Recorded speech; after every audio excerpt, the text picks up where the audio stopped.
This small crocodile has been kept as a pet for the past 3 years and has clearly grown used to its creature comforts. This is from a lot of chicken. Keeping a crocodile in your garden pond is illegal in Belize. Reptiles that have been confiscated by the authorities are put into the care of Marisa Tellez and her NGO, Crocodile Research Coalition. This is 66 point. When I tell people I study crocodiles, what comes to mind are dangerous pests, vermin, man-eaters, monsters. And all this stems from dramatization that you see in TV as well as the media. For Marisa Tellez and her fellow conservationists, every crocodile deserves protection. With the help of a local vet, she gives this Moralaise crocodile a checkup before taking the specimen to its new home. Oh my goodness, you're such a good fat boy. You don't have the head. Tellez, originally from the US, has been fascinated by large predators since she was a child. Her doctoral thesis focused on crocodiles. Today, she's effectively Belize's chief lobbyist for the reptiles.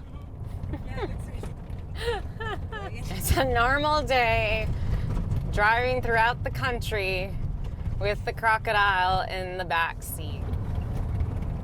Whether this crocodile will ever be fit for reintroduction to the wild still remains to be seen. Crocodiles are part of life in the rivers and lagoons of Belize, but most people want as little contact as possible with them. Not surprising, given the largely negative headlines. I'm not one to get harmed by crocodiles because I love my feet and my hands, so that's too dangerous for me. If you go in the water and they capture you, they're gonna bite off your feet and eat that, so they are very dangerous, they are deadly animals. But peaceful coexistence with the animals is possible, as Marisa Tellez is eager to communicate whenever she can. Today, she's bringing that message to a podcast. Once again, people that are protecting one species that the world thinks it's dangerous, and it's crocodiles. And our mission is to assist and educate about the protection and conservation of crocodiles and their habitat through research. And when she's not out fighting for greater awareness, she dedicates herself to individual crocodiles in need of help. The coalition's small team also get outside support. Among their partners is the National Zoo. The vets here see to those animals that require intensive medical treatment. One of their more acute cases is a tragic one. Evidently, somebody tried to chop this crocodile's tail off, for some people in Belize, a delicacy. Luke was able to escape with his tail half severed. He was found by chance by the Crocodile Research Coalition while out on an excursion. How Luke escaped from someone chopping at his tail, we will never know, but he has an important story to tell. The tail has yet to grow back together properly. If the vets decide they have to amputate, Luke will remain in the zoo as a warning that crocodile hunting has to stop. And illegal hunting is far from the only danger faced by crocodiles. Urban expansion is also a problem in many areas.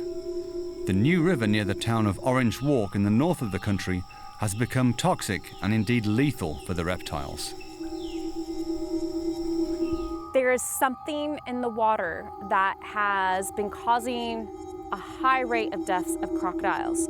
And when you conducted the necropsy, everything inside them had turned to mush. These crocodiles had been slowly dying for months. What's killing them is probably wastewater discharged by the sugarcane factories lining the river. Marisa Tellez and her team head out to check on the crocodile population's health at night when they're active. Oh, croc! Some baby crocs are small enough to be plucked out of the water by hand.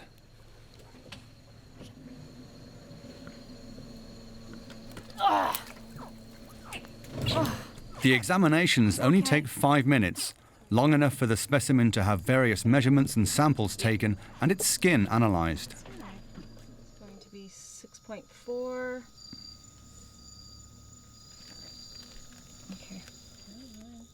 Skin's excellent. Come on.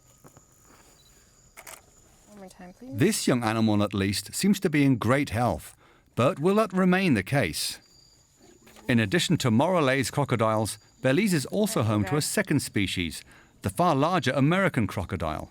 Across the country, both species live in an increasingly restricted and polluted habitat. So currently both species are protected by law. However, there is no conservation and management action plan. So all this data that we are collecting, it is to help government to then create the most appropriate action plan. Oh, Croc, he's right here. Tonight's expedition is not a very fruitful one. The team haven't spotted many crocodiles. No, he went way, way back. Another day, another task. Marisa Tellez is visiting one of the larger crocodiles being tended to by her organization. Come. Gilly also used to be kept as a pet and is now too tame to ever be returned to the wild. Come. Stay. Good stay, Gilly.